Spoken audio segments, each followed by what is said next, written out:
AP దళిత వేదిక round table సమావేశం Badvel revenue డివిజన్లోని దళితుల భూ సమస్యలు, దాడులు, అత్యాచారాల నిరోధక చట్టం అమలు కొరకు దళిత గిరిజన సంఘాల రౌండ్ సమావేశం స్థానిక ఎన్జీఓ హోంలో ఏపీ దళిత వేదిక రాష్ట్ర అధ్యక్షులు వంగీపురం రెడ్డన్న ఆధ్వర్యంలో నిర్వహించారు. ఈ సమావేశానికి నియోజకవర్గంలోని అన్ని దళిత వేదికల సంఘాలు పాల్గొన్నారు. కార్యక్రమంలో ప్రస్తుతం దళితులకు ఉన్న చట్టాలపై అవగాహన కల్పించుట, దళితులకు అండగా ఉన్న స్వచ్ఛంద సంస్థల ప్రతినిధులు చేయవలసిన పనులు, ప్రభుత్వ అధికారులతో సమన్వయంపై చర్చించుట, క్షేత్రస్థాయి దళిత సమస్యలపై పరిష్కార మార్గాలను గుర్తించి దళితులకు ముఖ్యమైన రక్షణ చట్టం, ఎస్సీ ఎస్టీ అత్యాచారాల నిరోధక చట్టం గురించి, దళితులను ఆర్థిక సామాజిక అభివృద్ధిపై ప్రభుత్వ అధికారులు మరియు స్వచ్ఛంద సంస్థల ప్రతినిధులు సమన్వయంతో నిర్వహించుకోవాల్సిన కార్యక్రమాలను చర్చించారు. ఈ కార్యక్రమంలో ఆంధ్రప్రదేశ్ దళిత సమైక్య రాష్ట్ర అధ్యక్షుడు కొత్తపల్లి ఎల్లయ్య, సీనియర్ నాయకులు ఎర్రన్న, బీసీ సంఘం గురుమూర్తి, ముల్లపాటి పిచ్చయ్య, బాల ఓబయ్య, గుడిమే బాలస్వామి, పి శిఖామణి, బత్తులకురి కేశవయ్య, ఓ ప్రసాద్, దళిత నాయకులు పడిగె వెంకటరమణ, ఎంఆర్పీఎస్ జిల్లా నాయకులు మునయ్య, దళిత నాయకులు చంద్రాయుడు, దళిత సంఘాల తదితర ప్రజా సంఘాలు నాయకులు పెద్ద ఎత్తున పాల్గొన్నారు.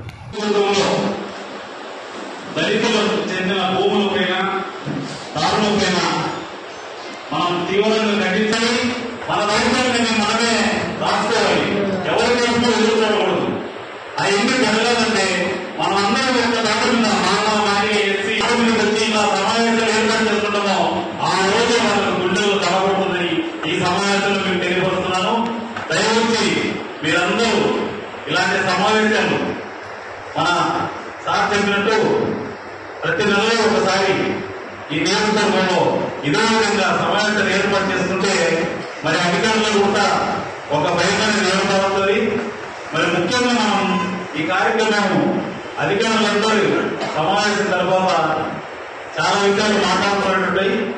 చాలా మంది మాట్లాడాలి కాబట్టి మెయిన్ మా ఉద్దేశం ఏంటంటే ఒక దళితుల భూ సమస్యల పైన, దాడుల పైన ఒక కమిటీ వేసి ఆ కమిటీ ద్వారానే అన్ని సమస్యలు పరిష్కరించే విధంగా పెద్దలకు కమిటీలు ఏర్పాటు చేయాలని తెలియజేసుకుంటూ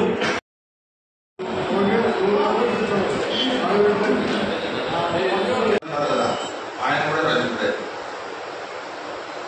మరి ఎస్సీల పేరు మీద ఒక పార్టీని పెట్టి ఎస్సీల పోటీ చేసి మరి మంత్రి మరి అక్కడ మళ్ళా ఆయన కుమారుడు మంత్రి ఇప్పటికీ పార్లమెంట్ సభ్యత్వం కొనసాగుతూనే ఉండేవాళ్ళు. వాళ్ళ కుమారుడు కూడా శరత్ పాత్ర కూడా మంత్రి.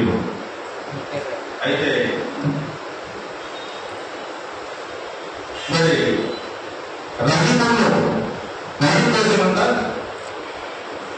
ఎస్సీగా మన రాష్ట్రంలో మన సుబ్రహ్మణ్య గారు అంటే హైదరాబాద్ లో ఉన్నాడు.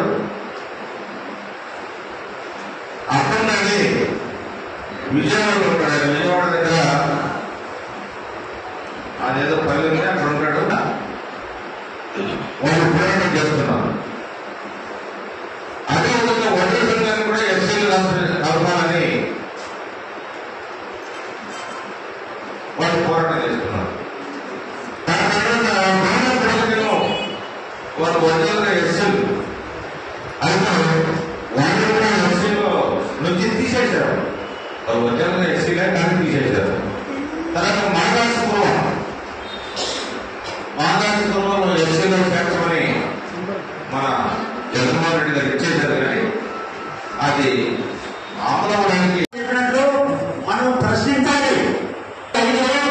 సమాచార హక్కు చట్టం అనేది ఉంటుంది.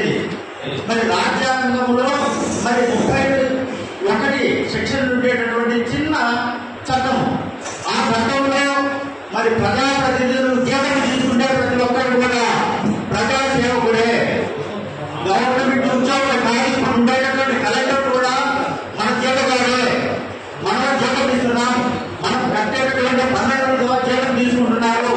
జీతం తీసుకుంటే ప్రతి ఒక్కరు కూడా పబ్లిక్ సర్వెంట్, గవర్నమెంట్ సర్వెంట్స్ కాదు అనేటువంటి చట్టం 2005 సమాచార చట్టం చెప్తా ఉంది.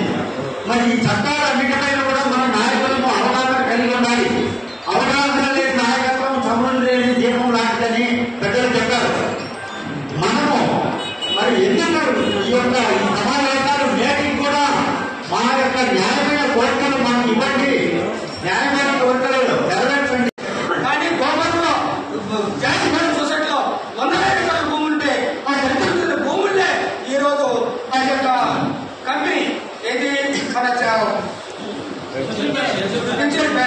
కానీ అందరూ కూడా చెందిన భూముల్లో ఫ్యాక్టరీ కార్డులు పోవడం.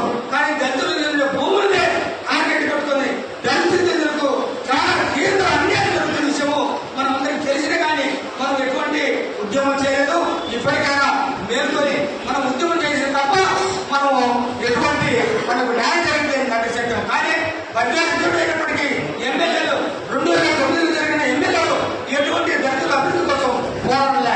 కమలం అయితేనేమి, జయరాజు అయితేనేమి, వ్యవసాయం అయితేనేమి, ప్రస్తుతం ఎమ్మెల్యే సుధాకర్ అయితేనేమి ఎక్కువగా అక్కడ కూడా వాళ్ళు చెప్పిన మాటలు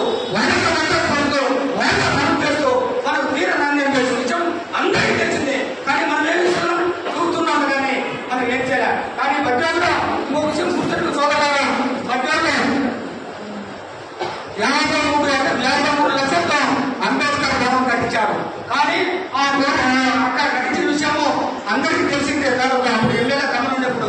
కానీ ఆ అంబేద్కర్ సంబంధించిన భూమి మేము దళితులకు వచ్చి కానీ అక్క వేస్తుంటే కానీ గేట్ వేస్తుంటే కానీ కొందరు అక్కడ కూడా అసలు విలేకరులు కొందరు దాంట్లో ఎంటర్ అయ్యి ఈ దీంట్లో నాకు దాని చెప్పేసి వాళ్ళు కూడా